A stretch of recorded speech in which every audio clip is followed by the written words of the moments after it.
Hola, ¿cómo están? El propio presidente de El Salvador ha reconocido que tiene secuestrados a 252 migrantes venezolanos. Este es un delito de crimen organizado transnacional, en medio de denuncias de violaciones sistemáticas a los derechos humanos y del enriquecimiento con la tenencia de tierras y propiedades.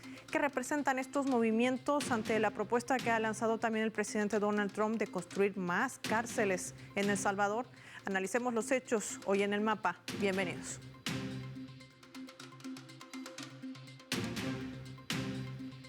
Les proponemos desplegar nuestro mapa y revisar algunos datos claves para poder entender todo el panorama en torno a este tema. El Salvador, un negocio carcelario. Ahí lo vemos. Vamos a desplegar nuestro mapa, identificar por supuesto a esta nación.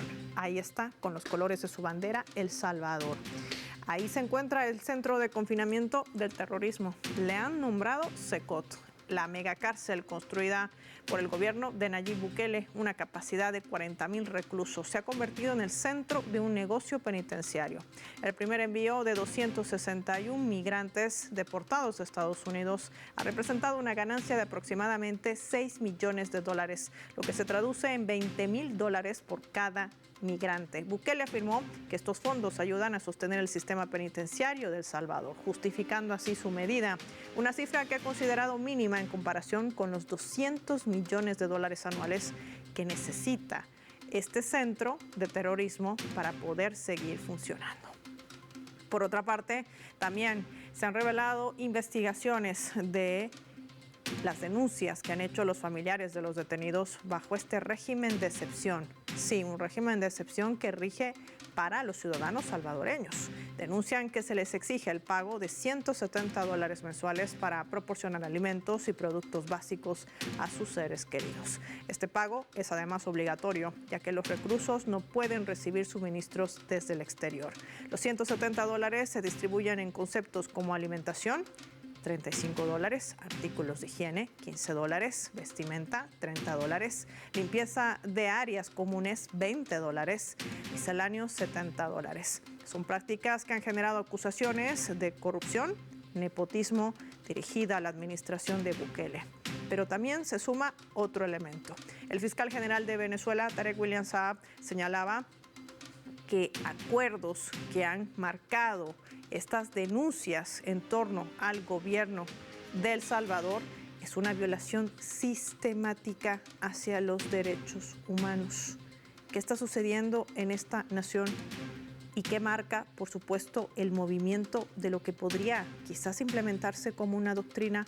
Hoy lo vamos a analizar con nuestros invitados.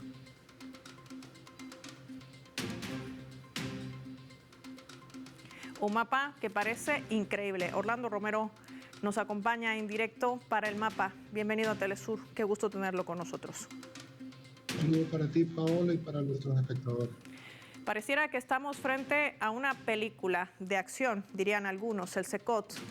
Sumas millonarias, prácticamente otro delito, extorsión a los familiares de quienes están detenidos en esta cárcel de máxima seguridad y que además el propio presidente de El Salvador confirma a través de su cuenta en X que tiene secuestrados a 252 migrantes venezolanos. Un delito que, por cierto, está tipificado como un delito de crimen organizado transnacional. ¿Qué representan estos movimientos para la administración de Bukele y sobre todo qué representa dentro de la normativa legal internacional? Bueno, Paola, es una respuesta compleja, puesto que, en mi humilde opinión, El Salvador enfrenta una amenaza que lamentablemente no se dimensiona en este momento a nivel mundial, y es que creo que hay un eje fascista en curso. Fíjate, para entender lo que está haciendo Bukele tendríamos que hablar de dos características principales que signan su gobierno. Y la primera es que es un proceso, eh, digamos, mecánico, metódico de concentración de poder el que está llevando a Bukele desde su primer mandato. Esto tiene que ver también con el opaco manejo de los recursos. Mientras más concentra poder, peor se coloca la información, peor se coloca la transparencia acerca de qué está haciendo Bukele con el dinero del gobierno, del dinero del pueblo salvadoreño. La otra característica es la degradación democrática. el debilitamiento de los organismos de control que precisamente están diseñados para controlar a los mandatarios y a las personas que están en el poder, en este momento están reducidos a cero porque las instituciones están cooptadas o neutralizadas y el gobierno opera con total impunidad. Entonces, en este momento, para hablar de ser una referencia moral o política en materia de lucha contra la corrupción o defensa de los derechos humanos, Bukele está muy, pero muy lejos de ser eso. Se había denunciado, Orlando, usted recordará el hecho de que Nayib Bukele había cobrado más de $6 millones por retener a más de 200 migrantes venezolanos dentro de esta cárcel de máxima seguridad, que ya ha sido catalogada como un campo de concentración por el trato inhumano que reciben quienes allí se encuentran. Lo hemos visto, se les rapa la cabeza, emanillados, encadenados, se los hace dormir en planchas metálicas, prácticamente enjaulados, sin recibir alimento adecuado para su subsistencia, y ni imaginar, por supuesto, las otras atrocidades a las que son sometidos. Y me refiero a torturas psicológicas y hasta físicas que no están descartadas, según han denunciado los propios defensores de derechos humanos. El presidente de Estados Unidos, Donald Trump, en un último encuentro en el Salón Oval, le proponía construir más cárceles de este tipo, inclusive, como llama Donald Trump, para enviar a aquellos criminales locales estadounidenses. ¿Qué podría representar este movimiento? Pues nada, lo primero, enfocar la perspectiva del análisis en base a que Bukele es un negociante, Bukele es un empresario. Entonces, antes de adentrarnos dentro de ese análisis, deberíamos saber quién es Bukele y de dónde viene su fortuna. Y es que la fortuna del señor Bukele viene de su familia, unos emigrantes palestinos que llegaron a El Salvador. ¿Y cómo hicieron fortuna estos señores? Buscaron el apoyo del gobierno de turno, por medio de solicitudes para ir ampliando los materiales que importaban en sus industrias. Es decir, los hermanos Bukele y la familia Bukele son millonarios porque no pagaban impuestos por importar maquinaria para sus empresas, ni tampoco pagaban impuestos por sus ganancias. Esto les permite consolidar un imperio en la industria textil, farmacéutica, comercial y sobre todo la industria de publicidad y medios. Entonces, esa cercanía de la familia de Bukele con el tema de los medios les permitió acercarse al FMLN. Y de allí es que nace Bukele, de allí es que comienza la carrera política de Bukele. Pero lo importante aquí es que la empresa, la familia de Bukele, llevaba la publicidad del FMLN. De allí sus contactos con los gobiernos. Pero lo importante aquí, y volvemos al principio, quizás hablar de las atrocidades que está cometiendo Bukele sería, digamos, lo que viene después de esto. Y es que hay una investigación en curso, Paola, de varios periodistas, en donde exponen un entramado de compras realizadas no solo a título personal por los hermanos, la familia, la esposa y la madre de Bukele, sino también a través de empresas familiares que anteriormente reportaban escasa o nula actividad. Es decir, el patrimonio de los Bukele hoy se ha multiplicado por 12. Antes tenían un patrimonio de $2 millones, hoy tienen un patrimonio de casi $12.2 millones. Han comprado fincas de café, terrenos con vistas privilegiadas, fincas de caña de azúcar, apartamentos de lujo. Han comprado una hacienda que la llamaban la Hacienda El Dorado, una extensa finca cafetalera de 231 hectáreas. Bukele ha sacado su propia marca de café, la cual anuncia por Twitter utilizando la cuenta presidencial. ¿De dónde vino el dinero exponencial para que la familia de Bukele sea hoy parte del 2% exclusivo dentro del mercado cafetalero, aplicando monopolio dentro de su propio país? Ellos dicen que de préstamos hipotecarios, pero casi todas las cuentas y todas las empresas que se activaron después de que Bukele fue presidente por primera vez, no funcionaban y no generaban ganancias. Entonces, bajo este esquema de negocio, de monopolio, de extracción de recursos y de utilización de nepotismo y de su figura presidencial para hacer negocios, recordemos que también Bukele ingresó dentro de los bitcoins, colocando a los bitcoins como la moneda nacional de El Salvador. ¿Y qué permitía esto? Esto permitía que El Salvador se convirtiera en una enorme fábrica de lavar dinero, puesto que El Salvador carece de infraestructura tecnológica y carece del marco regulatorio para tratar de supervisar el uso de las criptomonedas. Esto lo que hizo fue exponer al país a riesgos de prácticas generalizadas de lavado de dinero. A todo esto hay que sumarle la increíble opacidad que tiene Bukele sobre el manejo de los fondos públicos de su gobierno. Recordemos que Bukele decretó un estado de emergencia desde que llegó al poder, lo cual impide que la Asamblea Legislativa pueda disponer de investigaciones acerca del uso de los recursos públicos. Recordemos además que Bukele tiene investigaciones en curso, tiene la famosa investigación silenciada por el fiscal actual del famoso caso Catedral, que descubrió una red arraigada dentro del gobierno, involucrando acusaciones de contratación pública con su familia y con sus hermanos, prácticas fraudulentas de producción de registros ficticios, desvío de fondos y negociación incluso con líderes de las pandillas. Además, Bukele tiene acusaciones dentro del Departamento de Estado de Estados Unidos, y es por eso su relación tan filial y tan hermosa y tan maravillosa con Donald Trump, porque lo estaban acusando los demócratas. A Bukele le han acusado más de una docena de funcionarios del gobierno en la famosa lista Angel. Entonces, antes de involucrarnos dentro del negocio de la cárcel, tenemos que admitir que la condición de presidente de Bukele está permeada por su condición de empresario. Y las acusaciones de corrupción y la falta de transparencia y opacidad que envuelve a El Salvador en este momento no permite evaluar definitivamente la calidad y la transparencia y la honradez de Nayib Bukele. De allí a pasar a construir un negocio carcelario a partir del uso de migrantes que vienen de la política básicamente electoral de Donald Trump, hay un salto, ¿no? Hay un salto bien grande. Fíjate esto. Cuando Bukele lleva presos a El Salvador, nos está vendiendo a la opinión pública mundial la condición de un nuevo Guantánamo. Un nuevo Guantánamo, un sitio especial en donde no hay información sobre el preso, no se conoce nada sobre su vida. Básicamente el preso desaparece de la opinión pública. Se sabe que está vivo, pero ni siquiera a veces se sabe si está allí. Entonces, detrás de eso se esconden varias cosas. Se esconde la primera.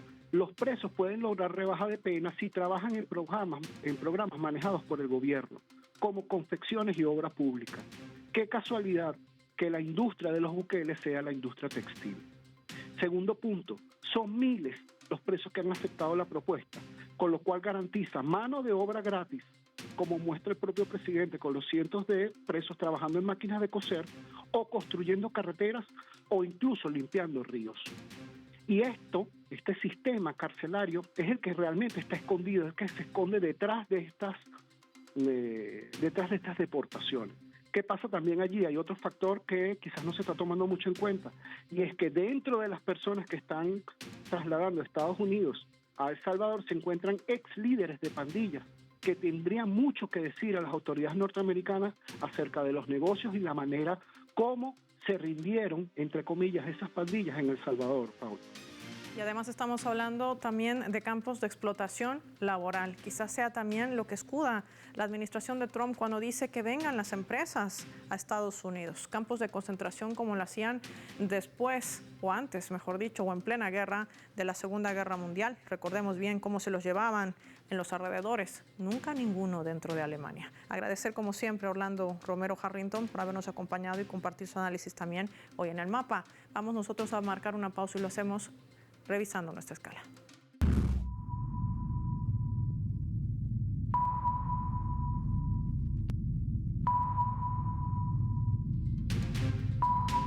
A través del portal web de nuestra multiplataforma informativa Telesur, que está titulando de la siguiente manera, a la cual invito a visitar, dar like y compartir los artículos. El presidente de Colombia está rechazando la criminalización de inmigrantes venezolanos. El presidente de Colombia, Gustavo Petro, ha rechazado la criminalización de la inmigración venezolana y ha solicitado a su contraparte de El Salvador, a Nayib Bukele, liberar a los migrantes atrapados en prisiones de su nación.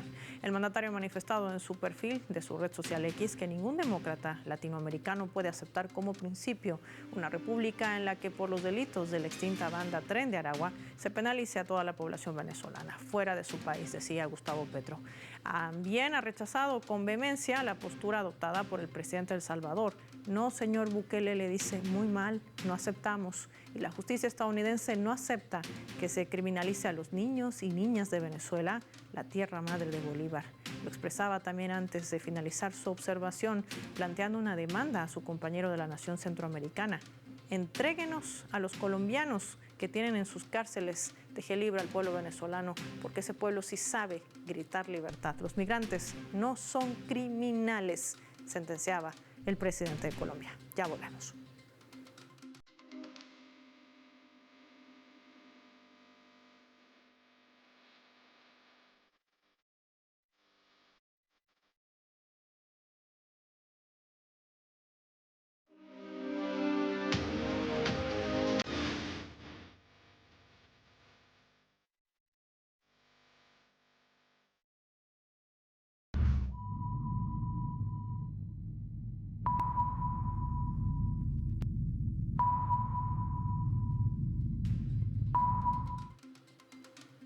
Vamos a sumar otro elemento también para el análisis a través de la fotografía. El que ven allí es el presidente Nayib Bukele con miembros de su familia. Hay que decir que ha habido una reciente investigación que data del año 2024 a cargo de una alianza de medios conformada por Redacción Regional, Focos y Drómamos. La investigación apunta a que la familia de Bukele había multiplicado 12 veces la extensión de terrenos que tenía antes de llegar al gobierno y adquirió 34 propiedades de lujo y fincas de café que ascienden a 231 hectáreas, valoradas en 9.2 millones de dólares. El presidente de El Salvador ha ido construyendo así una imagen alrededor de un tema supuesto de seguridad. Al disminuir también el índice de delincuencia en su país, ha ido ganando y acumulando la suficiente popularidad como para lograr la reelección, pese a que la constitución de su país no lo permitía. Aún así se ha lanzado y nuevamente ha sido reelecto presidente de El Salvador en medio de cuestionamientos, no solamente de violación a su propia Carta Magna, sino también de un régimen de excepción que sigue implementando en ese país. ¿Pero con qué objetivo? Eso le vamos a preguntar a nuestra invitada. Ruth López nos acompaña y es jefa del equipo anticorrupción. Qué placer tenerla en el mapa desde El Salvador. Se conecta con nosotros. Bienvenida a Telesur. Muchísimas gracias, Paola. Es un placer estar con ustedes y con todos. Ruth, cuando vemos este informe, esta investigación de estos medios de comunicación independientes, hemos visto los improperios lanzados por el presidente de El Salvador, pero no desmiente ningunos, tan solo simplemente se limita a insultar a los periodistas que efectuaron dicha investigación. Pero se mantiene un régimen de excepción que está haciendo, según denuncian las autoridades y movimientos sociales de El Salvador, para perseguir a quienes no comparten los criterios del gobierno de Nayib Bukele. ¿Qué realmente está pasando en El Salvador en materia de derechos humanos y también, por qué no, de derechos políticos y hasta civiles? El Salvador tiene un régimen de excepción hace 3 años. Hace 3 años que tenemos suspendido las garantías constitucionales todos los salvadoreños y salvadoreños. Y esto también ha sido instrumentalizado como un mecanismo de miedo para que la población no logre movilizarse y generar esa desmovilización y provocar también que las organizaciones de la sociedad civil, de defensores de derechos humanos, en población organizada de comunidades, una desarticulación. Hay un fuerte impacto sobre el espacio cívico y creo que es relevante justamente en el marco de estas investigaciones de corrupción en El Salvador señalar la importancia del periodismo de investigación independiente y de las organizaciones de la sociedad civil independientes de los gobiernos autoritarios. Porque precisamente el control de la información, la falta de acceso a la información y la opacidad es la grama, es el espacio defensivo perfecto para el surgimiento de la corrupción. Y esto, adicionado a todo este sistema de miedo y de régimen de excepción, pues viene a incrementar las posibilidades de que las personas y que la ciudadanía al final tenga que esperar por eso, por las investigaciones de las organizaciones y de los periodistas independientes para poder conocer qué es lo que está pasando con el uso de los recursos públicos en el país.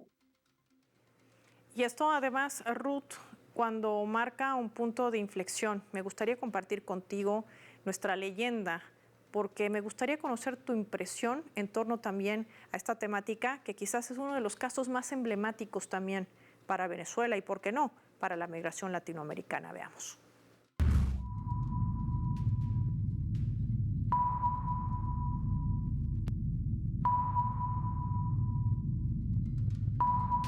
El fiscal general de Venezuela, Tarek William Saab, sentenciaba esto durante una última, quiero decir con precisión, conferencia de prensa, tras que el presidente Nayib Bukele posteara a través de su cuenta en la red social X que efectivamente tenía secuestrados a 252 migrantes venezolanos. Le decía el fiscal general venezolano: Bukele es un violador serial de los derechos humanos en el planeta Tierra. En este momento es la representación más clara de ello.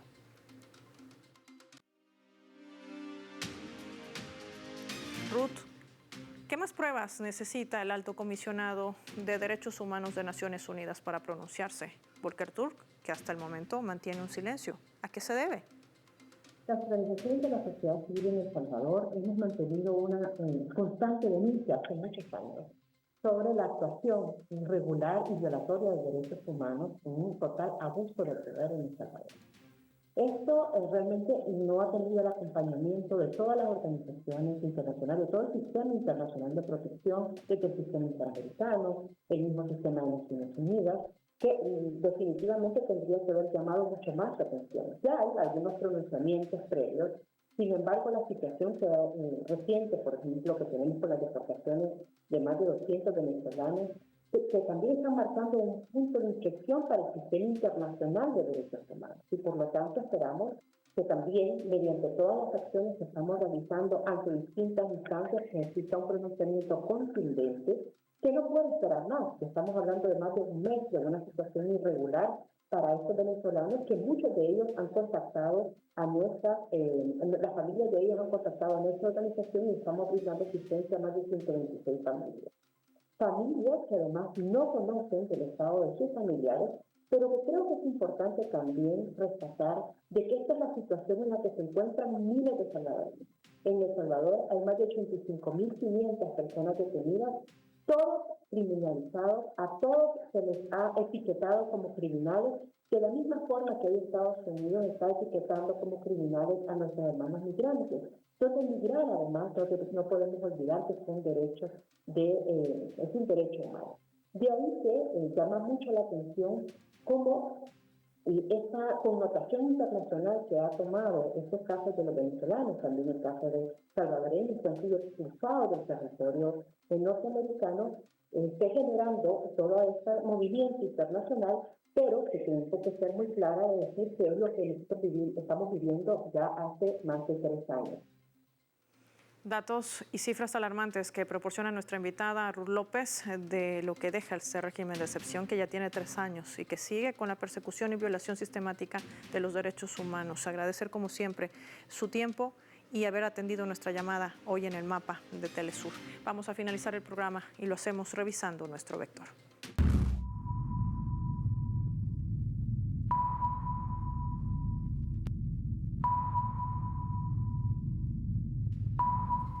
Nuestro radar en el mapa hoy nos refleja las 3 claves sobre este tema. 1. Negocio.